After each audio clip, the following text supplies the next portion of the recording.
Yeah, boy. Working on this back-to-back clutch. There was a couple of ways I was gonna do it. And this is two ways it could be done, but the one way I'm gonna do it. I would like to put this that way. I would like to put this way, but this bit hits because I put grease on there and I transferred it to there. So that's not gonna work because the pads ain't gonna reach. But if I flip this around,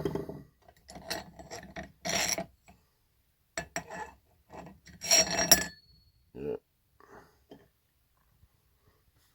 then just re-drill out the hose and the spare clutch bigger. And this goes on backwards. That's why it's gonna be called the back-to-back clutch. And I'm doing this for people. I ain't got a lot of money. Backyard, spare parts, double clutch. This will work. There's only one problem. Is that this basket here would just spin, yeah? So there's two ways of getting about it. One way would to take another one of these and weld them together. You know, put it in a pipe that it fits perfectly in. There's some holes drilled in it. Put a couple tack welds, holes drilled in the middle. Put some tack welds and then push the pipe off or cut it off. And then weld the whole way around and then grind the lip so it don't hit the weld on the gears. But that still leaves a lot of play in this. So the ideal way, what I'm going to do is I marked up some metal here, some steel. The height of that, it'll come up to the top of there. And what I'm going to do is I'm basically going to weld 4 chunks, one on this side, one directly opposite, and the same thing again, one there, one there. Four chunks of metal. They're going to be TIG welded right on the side there, just like that.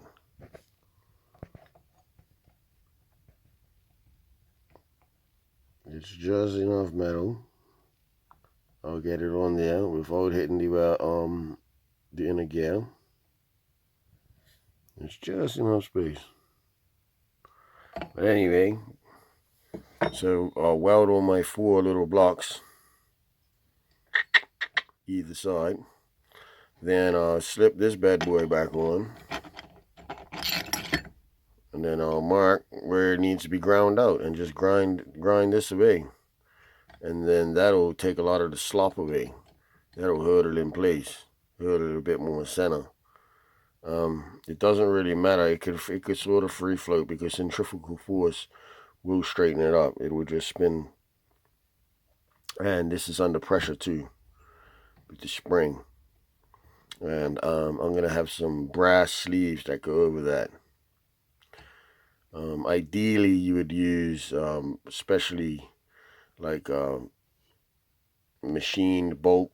You can thread the bottom 3 holes, retap them, and then use like a machine thread that's only so far down, and then it's smooth bolt with maybe like some holes drilled in the end with like maybe some pins or just some acorn nuts or something like that. But this is all I had, and I basically, it'd be a lot easier to just slip copper tube right over it. I'll go to the town tomorrow and get some copper tube and then just cut it off flush at the top so that it makes the plates line up a lot better. It'll take a lot of that slop up. I'm using the original holes, so they should be, hopefully should be pretty centered when they machine these up. It's a certain tool that they use to, that's a 3-hole one. They drill one hole, they spin the bit, and it locks in place, drills the next one. They unlock it, spin it, locks the other one. So, in theory, they should be quite straight. And it doesn't really matter if this is a bit slack, like I said, because it's meant to be slack and have a bit of play. It's going to be driven off of this bottom gear, but it's going to be attached by these little chunks of metal that just stick up. And I'm just going to grind little sections away where they stick up, and this will slide in. You could probably put 3 springs on there and use external springs, but I don't like that. It sticks out too much and I don't really need it. I'm just gonna extend the flower knot bolt. I have one here already that I took out. Basically all I'm gonna do is weld a nut to it. Yeah, I'm basically just gonna weld a threaded bolt, anything, to it and make it longer. And then once I slip that bad boy on there,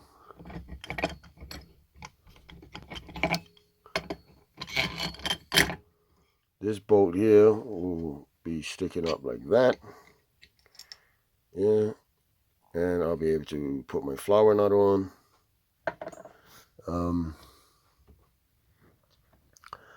And that's it, really, pretty much. I'm sure, you know, if I had a lathe, I can extend that inner shaft so the back bolt had a bigger bolt on it, and then the front one, the shaft came up to a smaller thread, and then it had the smaller thread that this one bolted to. So that way the gears, both gears, could be run off a shaft rather than welding the outer bits. This could be made easily.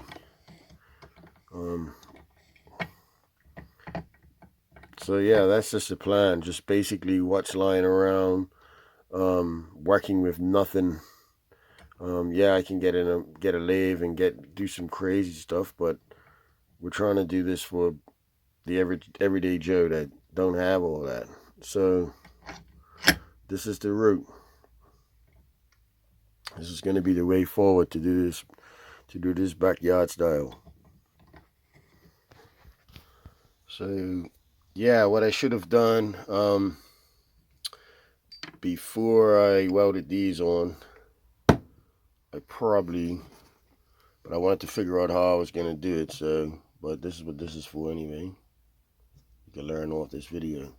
Where's my 4 little bits? How did I put them? So yeah, I cut 4 of these little bits of steel, and basically I'm going to weld them on here like that. I'm going to TIG weld them on the inside. And I was going to put 4 of them, like one either side, like that. Top, bottom, side to side. But now because I've welded these on, I can't really get the TIG in there. So basically all I'm going to do is where I can fit the TIG in. So I'm going to go like that, put one there, rotate it, same thing again, TIG it, same thing again, rotate it, TIG it. And it should end up just being quite even because of the way the bolts are. That's the plan. Next step, TIG weld these on. So yeah, I got this in my little motor stand thing that I made, and I'm just going to slip this right in there and TIG weld that, and do 3 of them.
So yeah, so this is the back-to-back clutch here.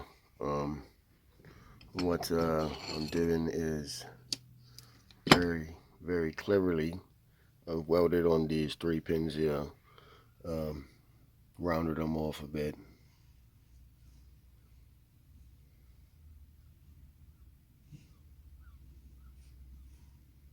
Kind of got like a little 45 angle on it, rounded it off. And that's the original stock clutch. That's how they originally work out, with 1 plate, 1 center plate, pads, and 2 plates on either side. The back plate, the top plate. Back-to-back plate, back-to-back clutch gears. First plate goes on, the top plate will go on, and these go on.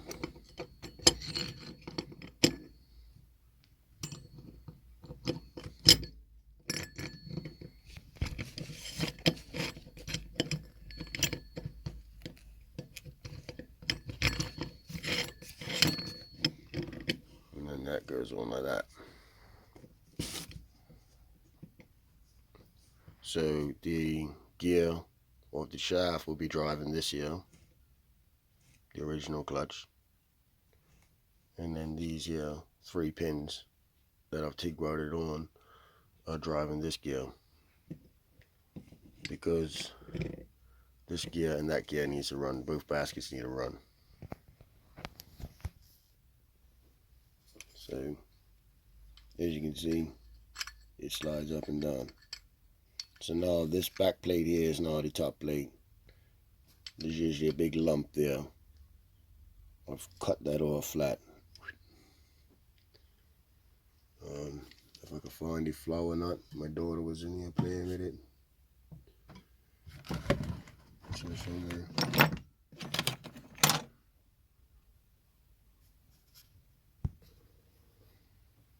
And the flower nut will just go in there. Then I'll tap a new oil inside for the lock nut. And when you push your clutch, it'll relieve the spring.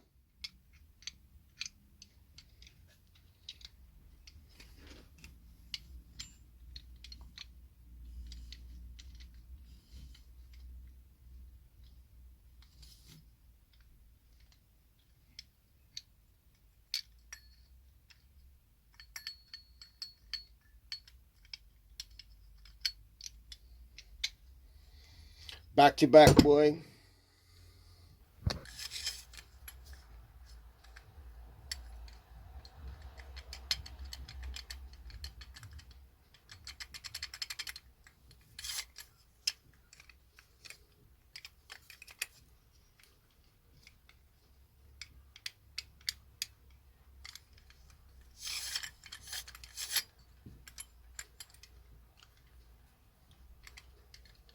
It's independent.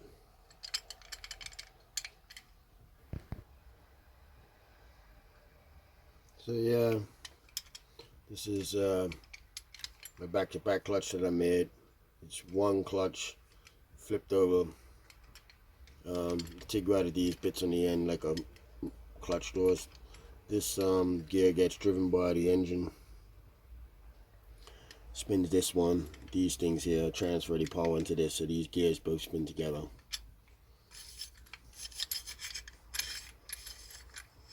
And the flower nut works the same, using the stock spring. Stock internal spring, just tightened up with 2 clutches.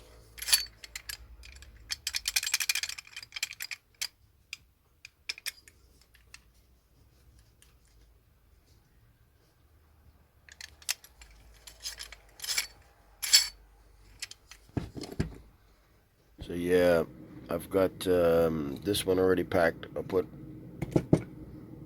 I filled it all the way up with these ones. I used them because these ones were the ones I had most of the new, brand new ones. So these ones are all brand new in here. I've taped it because there's no other way you can do this. So this is the only way I figured out doing it. Just do that, tape that. I'm gonna build this, put that like that, tape that one up, and then that way I can slip it on without them all falling apart. So yeah, I got it installed.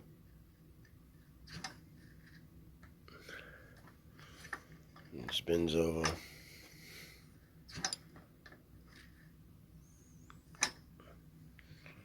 No problem. Clears.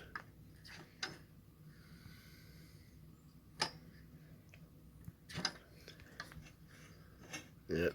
So I've got the bike laid over, or the scooter laid over flat, so these don't fall over. And I've extended the push rod, welded a bolt on that too. Basically this just goes on there like that. I've got this one pre-assembled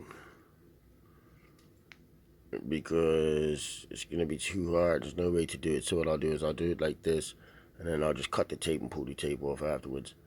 And I've got my hole there tapped, ready for the flower nut. So yeah, just got the spring on there. So the springs go in there too, and then that keeps the play. Yeah? So when you push the clutch open, it stays. And then the next stage will be to build this up. Got the spring in there, push it down, tape it, and then slide it on. I ain't got two hands, so I'll show you. So yeah, taped it on, got the tape out the way there. This slips on top, slips in the grooves, then the flower nut goes on just like a normal clutch.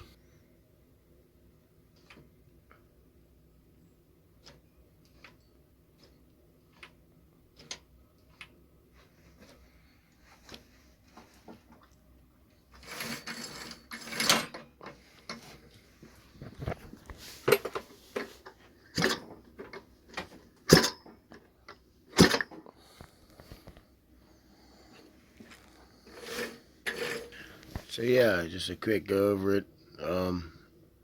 This is basically, this whole concept came about from trying to do it with nothing, bare minimum tools. The best tool I probably had, which will probably be the hardest tool, which most people probably won't have, is the TIG welder. But there is plenty of space up in there on the inside to do it with a MIG welder. So if you just put your welds on the inside and then grind it off afterwards, there should be plenty of space, because the plate sits on the inside. As long as it's not hitting that inner plate, you should be able to do it. The TIG welder made it a lot easier. Otherwise than that, I'm happy. It's a bit rusty in that, and I'll take it apart and sand it down. I can grind these teeth off now. I can grind all these outer teeth off if I wanted to, so it doesn't look like two big drive gears. It'll look better. Or I can just leave it on like that and make my cover for it, and just extend the cover out.